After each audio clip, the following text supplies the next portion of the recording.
ಇವೆಲ್ಲ ಭಾಳ ಇಂಪಾರ್ಟೆಂಟ್ ರೋಗ ಲಕ್ಷಣಗಳು. ನಾನಂತೂ ನಿಮ್ಗೆ ಆಶ್ಚರ್ಯ ಆಗುತ್ತೆ, ಸಾಫ್ಟ್ವೇರ್ ಇಂಜಿನಿಯರು ನನ್ನ ಹತ್ರ ಬರ್ತಾನೆ, ಚೆನ್ನಾಗೇ ಇದ್ದಾನೆ, ಯಾಕೋ ಡಾಕ್ಟ್ರೆ ರಿಸರ್ಚ್ ಮಾಡೋ ಉರಿಯುತ್ತೆ ಅಂತಾನೆ. ಅಷ್ಟೇ ಅಲ್ಲ, ನನ್ನ ಚರ್ಮ, ಮಾನೆಯ ಚರ್ಮ ಹಿಂದೆ ಹೋಗ್ತಾ ಇಲ್ಲ ಡಾಕ್ಟ್ರೆ, ಕ್ರ್ಯಾಕ್ಸ್ ಬಂದಿದೆ. ಇಮಿಡಿಯೇಟ್ಲಿ ನಾನು ಸಿಸ್ಟ್ರಿಗೆ ಹೇಳ್ತೀನಿ ಬ್ಲಡ್ ಶುಗರ್ ಚೆಕ್ ಮಾಡು ಅಂತ. 472. ನಿಮ್ಗೆ ಯಾಕೆ ಹೇಳ್ತೀನಿ ಅಂದರೆ, ಎಷ್ಟು ಈಸಿಯಾಗಿ ನಾವು ಸಕ್ಕರೆ ಕಾಯಿಲೆಯನ್ನು ನಿಮಗೆ ಕಂಡುಹಿಡಿತಿದ್ದೀವಿ ಅಂತ ಅವನಿಗೆ ಅವೇರ್ನೆಸ್ಸೇ ಇಲ್ಲ.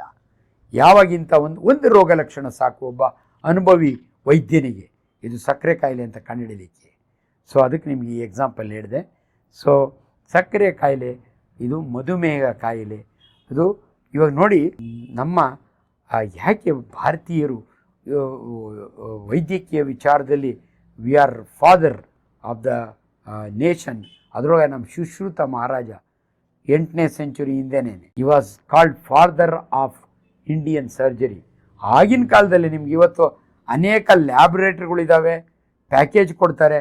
ಆದರೆ ಆ ಕಾಲದಲ್ಲೇ ಒಂದು ಲ್ಯಾಬೊರೇಟ್ರಿನ ಶುರು ಮಾಡಿದ್ದವರು ಅಂದರೆ ನಮ್ಮ ಸುಶ್ರುತ ಮಹಾರಾಜರು. ನಿಮ್ಗೆ ಆಶ್ಚರ್ಯ ಆಗುತ್ತೆ, ಆಗಿನ ಕಾಲದಲ್ಲೇ ಮಧುಮೇಹ ಕಾಯಿಲೆಯನ್ನು ಅವ್ರು ಹೆಂಗೆ ಕಂಡುಹಿಡಿತಿದ್ರು ಅಂದರೆ, ತನ್ನ ಆಶ್ರಮದಲ್ಲಿ ಗಿಡದ ಪಕ್ಕದಲ್ಲಿ ಒಂದಿನ ಮಣ್ಣಿನ ಗುಡ್ಡು, ಮರಳಿನ ಗುಡ್ಡು ಮಾಡೋರಂತೆ, ಗುಡ್ಡೆ.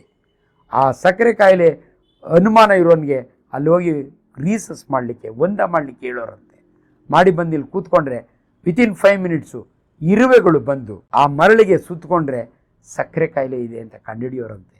ನೋಡಿ, ವಿಜ್ಞಾನ ಅಲ್ಲಿಂದ ಇಲ್ಲಿವರೆಗೂ ಡೆವಲಪ್ ಆಗಿ ಬಂದಿದೆ. ನಮಗೆ ಭಾಳ ಖುಷಿ ಅನಿಸುತ್ತೆ. ಸೊ ಸಕ್ಕರೆ ಕಾಯಿಲೆ ಬಗ್ಗೆ ಮಾತನಾಡುವಾಗ ದಯವಿಟ್ಟು ಅನೇಕ ಜನರು ಅನೇಕ ಸಿಸ್ಟಮ್ ಆಫ್ ಮೆಡಿಸನ್ಸ್ ಇದ್ದಾವೆ. ಆಯುರ್ವೇದ ತೊಗೋತೀನಿ ಅಂತಾರೆ, ಹೋಮಿಯೋಪತಿ ತೊಗೊತೀಯ, ಯುನಾನಿ, ನೀವು ಯಾವುದಾದ್ರೂ ತೊಗೊಳ್ಳಿ, ನಮ್ಗೆ ಅಭ್ಯಂತರ ಇಲ್ಲ. ಆದರೆ ನಿಮ್ಮ ಸಕ್ಕರೆ ಕಾಯಿಲೆ ಅಂದರೆ ಶುಗರ್, ಬ್ಲಡ್ ಶುಗರ್ ಲೆವೆಲ್ಲು ಕರೆಕ್ಟಾಗಿ ಮಾನಿಟ್ರ್ ಮಾಡಿ ಕಂಟ್ರೋಲ್ನಾಗಿದೆಯಾ ಇಲ್ಲ ಅಂತ ತಿಳ್ಕೊಳ್ಳಿ. ಯಾಕಂದರೆ ಒಬ್ಬೊಬ್ರದ್ದು ಒಂದೊಂದು ಅನುಭವ. ಸೊ ಎಲ್ಲೂ ಮಿಸ್ಲೀಡ್ ಆಗಬೇಡಿ. ನೀವು ಯಾವುದೇ ಸಿಸ್ಟಮ್ ತೊಗೊಂಡ್ರು ಕೂಡ ನಿಮ್ಮ ಬ್ಲಡ್ ಶುಗರ್ ಫಾಸ್ಟಿಂಗು ವಿತಿನ್ 126 ಇರಬೇಕು. ಫಾಸ್ಟಿಂಗ್ ಪೋಸ್ಟ್ ಪ್ರಾಂಡಿಯಲ್ ಊಟ ಆದಮೇಲೆ ವಿತಿನ್ 160 ಇರಬೇಕು. ಒಂದೊಂದು ಲ್ಯಾಬ್ನ 140 ಅಂತಾರೆ. ಇಷ್ಟು ಇದೆಯಾ ಅಂತ ನೋಡಬೇಕು. ಇಲ್ದಿರೆ ಭಾಳ ಜನ ಮಿಸ್ಲೀಡ್ ಆಗ್ತಾರೆ. ಅನೇಕ ತಪ್ಪು ಅದ್ಯಾವುದೋ ಹೋಗಿ ಅಲ್ಲೆಲ್ಲ ನೀರು ಕುಡಿದ್ರೆ ವಾಸಿ ಆಗಿಬಿಡುತ್ತೆ ಅಂತಾರೆ, ಅದ್ಯಾವುದೋ ಸೊಪ್ಪು ತಿಂದರೆ ವಾಸಿ ಆಗುತ್ತೆ. ಇದನ್ನೆಲ್ಲ ನಂಬಬೇಡಿ. ಯಾಕಂದರೆ ಡಯಾಬಿಟೀಸ್ ಕಂಟ್ರೋಲ್ನಾಗ ಇಲ್ದಿದ್ರೆ ಕಾಂಪ್ಲಿಕೇಶನ್ಸು. 4 ಟಾರ್ಗೆಟ್ ಆರ್ಗನ್ಸ್ ಅಂತೀವಿ. ನಿಮ್ಮ ಕಣ್ಣು, ನಿಮ್ಮ ಹೃದಯ, ನಿಮ್ಮ ಕಿಡ್ನಿ, ನಿಮ್ಮ ರಕ್ತನಾಳಗಳು, ಗ್ಯಾಂಗ್ರೀನ್ ಆಗೋದು ಕಾಲಿನಲ್ಲಿ, ಇವು 4 ಟಾರ್ಗೆಟ್ ಆರ್ಗನ್ ಅಂತೀವಿ. ತುಂಬ ಜನ ಈ ಕಾಲನ್ನು ಕಳ್ಕೊಳ್ಳೋದು, ಕಣ್ಣು ಕಳ್ಕೊಳ್ಳೋದು, ರೆಟಿನಲ್ ಡಿಟ್ಯಾಚ್ಮೆಂಟ್ ಆಗುತ್ತೆ. ಇವೆಲ್ಲ ನೀವು ತಪ್ಪಿಸ್ಬೇಕು ಅಂದರೆ ನಿಮ್ಮ ಸಕ್ಕರೆ ಕಾಯಿಲೆ ನಿಯಂತ್ರಣದಲ್ಲಿರಬೇಕು. ನಿಯಂತ್ರಣಕ್ಕೆ 3 ಇಂಪಾರ್ಟೆಂಟ್ ಮಾರ್ಗ ಯಾವುದು ಅಂದರೆ ಡಯೆಟ್, ಎಕ್ಸರ್ಸೈಸ್, ಡ್ರಗ್ಸ್.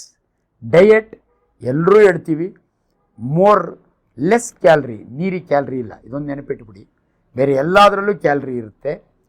ನಾನು ಇನ್ಫ್ಯಾಕ್ಟ್ ಸೊಪ್ಪು ತರಕಾರಿಗಳನ್ನ ಜಾಸ್ತಿ ತಿನ್ನಿ ಅಂತ ಹೇಳ್ತೀನಿ. ಇನ್ಫ್ಯಾಕ್ಟ್ ನಾನು ಒಂದು ಕಡೆ ಡಯಾಬಿಟೀಸ್ ಟಾಕ್ ಕೊಡೋವಾಗೆ, ಜನಸಾಮಾನ್ಯರಿಗೆ ಈಸಿ ಆಗಲಿ ಅಂತ ಡಯಟ್ ಬಗ್ಗೆ ಮಾತನಾಡೋವಾಗೆ ನೀವು 4 ಟೀ ಜ್ಞಾಪಕ ಇಟ್ಕೊಳ್ಳಿ ಅಂದೆ. ಜನರಿಗೆಲ್ಲ ಆಶ್ಚರ್ಯ, ಏನು ಡಾಕ್ಟ್ರೆ 4 ಸಾರಿ ಟೀ ಕುಡಿಬೇಕಾ? ಇಲ್ಲ ಕಣಮ್ಮ, 4 ಟೀ ಅಂದರೆ ತಟ್ಟೆ ತುಂಬ ತರಕಾರಿ ತಿನ್ನಿ. 4 ಟೀ ಎಷ್ಟು ಸರಳ ಇದೆ ನೋಡಿ. ಹಿಡ್ದಪ್ಪ ಮುದ್ದೆ ಇದ್ದರೆ ಇಷ್ಟು ಸೊಪ್ಪು ತರಕಾರಿ. ನಮ್ಮ ಜನಗಳಿಗೆ ಒಂದು ತಪ್ಪು ಕಲ್ಪನೆ ಇದೆ, ನಾನು ಮುದ್ದೆನೇ ಉಣ್ತೀನಿ, ಅನ್ನ ಉಣ್ಣಲ್ಲ ಅಂತಾರೆ. ಇಲ್ಲ, unpolished rice is as good as ragi ಅಂತೀವಿ ನಾವು. ಸೊ ಎಲ್ಲಿ ಮೈದಾ ಇಸ್ ನಾಟ್ ಗುಡ್, ಆದರೆ ಗೋಧಿ, ರಾಗಿ ಗುಡ್. ಈ ರೀತಿ ಅಲ್ಟಿಮೇಟ್ಲಿ ನಾನು ಏನು ಹೊರಟಿದೆ ಅಂದರೆ, ಕ್ಯಾಲ್ರಿ ಕಡಿಮೆ ಇರಲಿ, 3 ಸಾರಿ ತಿನ್ನೋದನ್ನು 5 ಸಾರಿ ತಿನ್ನಿ. ಸಕ್ಕರೆ, ಬೆಲ್ಲ, ಜೇನುತುಪ್ಪ ಮೋಲ್ ಕ್ಯಾಲ್ರಿಯಿಂದ ಅವಾಯ್ಡ್ ಮಾಡಿ. ಆದರೆ ಯುಗಾದಿ ಹಬ್ಬದ ದಿನ ನಿಮಗೊಂದು ಒಬ್ಬಟ್ಟು ತಿನ್ನೋಕೆ ಆಸೆ ಇದ್ದರೆ, ಮನೆ ಮಕ್ಕಳೆಲ್ಲ ತಿಂತಾಯಿದ್ದಾರೆ, ಒಬ್ಬಟ್ಟಿಗೆ ತುಪ್ಪ ಹಾಕ್ಕೊಂಡು ತಿನ್ನಿ ಖುಷಿಯಿಂದ. ಇಷ್ಟು ಕೋಸಂಬರಿ ತಿನ್ನಿ. ಚಿತ್ರಾನ್ನ, ಪಕೋಡ, ಪಾಯಸ ಎಲ್ಲ ನಿಮ್ಮ ಮಕ್ಕಳಿಗೋ ಮೊಮ್ಮಕ್ಕಳಿಗೂ ಕೊಟ್ಟುಬಿಡಿ.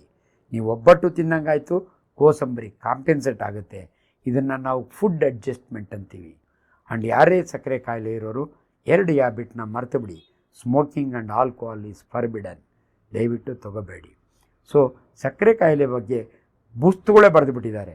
ಅದು ಒಂದು ಬಿಗ್ ಚಾಪ್ಟರ್. ನಿಮಗೆ ಸಂಕ್ಷಿಪ್ತವಾಗಿ ನಿಮ್ಗೆ ಎಷ್ಟು ಬೇಕೋ ಅಷ್ಟನ್ನು ಈ ಸಮಯದಲ್ಲಿ ಇದ್ರ ಬಗ್ಗೆ ಹೇಳಲಿಕ್ಕೆ ಹೊರಟಿದ್ದೆ. ಯಾಕಂದರೆ ಭಾಳ ಜನಕ್ಕೆ ಅನುಮಾನ ಬರೋದು ಡಯೆಟ್ನಲ್ಲಿ ನಾನು ಹೋಮಿಯೋಪತಿ ತೊಗೋಬೇಕು, ಅದಕ್ಕೆ ಹೇಳಿದೆ. ಡಯೆಟ್ ಆದಮೇಲೆ ಡ್ರಗ್ಸಲ್ಲಿ ನಮ್ಮಲ್ಲಿ ಅಲೋಪತಿ ಸಿಸ್ಟಮ್ನಲ್ಲಿ ಇನ್ಸುಲಿನ್ ಇಂಜೆಕ್ಷನ್ ಇದೆ, ಓರಲ್ ಹೈಪೋಗ್ಲೈಸಿಮಿಕ್ ಡ್ರಗ್ಸ್ ಇದೆ, ಸಲ್ಫ್ಯೂರಿಯಾಸ್ ಅಂತೀವಿ ನಾವು. ಆಯುರ್ವೇದದ್ರು ಅವ್ರದ್ದೇ ಸಿಸ್ಟಮ್ ಇದೆ, ಹೋಮಿಯೋಪತಿ ಅವ್ರದ್ದೇ ಸಿಸ್ಟಮ್ ಇದೆ. ನೀವು ಯಾವುದೇ ಸಿಸ್ಟಮ್ ತೊಗೊಳ್ಳಿ, ನಿಮ್ಮ ಶುಗರ್ ಕಂಟ್ರೋಲ್ನಾಗಿದೆಯಾ ಇಲ್ಲ. ನಮ್ಮಲ್ಲಿ ಇನ್ಸುಲಿನ್ ಬಗ್ಗೆ ಭಾಳ ತಪ್ಪು ಕಲ್ಪನೆಗಳಿದ್ದಾವೆ. ನಾವು ಇನ್ಸುಲಿನ್ ಅಂದ ತಕ್ಷಣನೇ ಇಬ್ಬರು great scientist Bentinck and best 21 ವರ್ಷ ಒಂದು ನಾಯಿ ಇಟ್ಕೊಂಡು ಕೆನಡಾದ ಲ್ಯಾಬೊರೇಟರಿಯಲ್ಲಿ ಇನ್ಸುಲಿನ್ ಕಂಡಿಡಿದಂಥ ಪುಣ್ಯಾತ್ಮರು, ಅವ್ರನ್ನ ಯಾವತ್ತೂ ನೆನೆಸ್ಕೋಬೇಕು. ಸೊ ಬೆಂಟಿಂಗ್ ಆ್ಯಂಡ್ ಬೆಸ್ಟ್ ಅವರಿಬ್ಬರು ಕೂಡ. ಸೊ ಇವತ್ತು ಇನ್ಸುಲಿನ್ ಯಾರಿಗೆ ಕೊಡ್ತೀವಿ ಅಂದರೆ, ಇನ್ಸುಲಿನನ್ನು 2 ಓರಲ್ ಡ್ರಗ್ಸ್ ಫೇಲ್ ಆದಾಗ ಅಷ್ಟೇ insulin is A very very safe drug.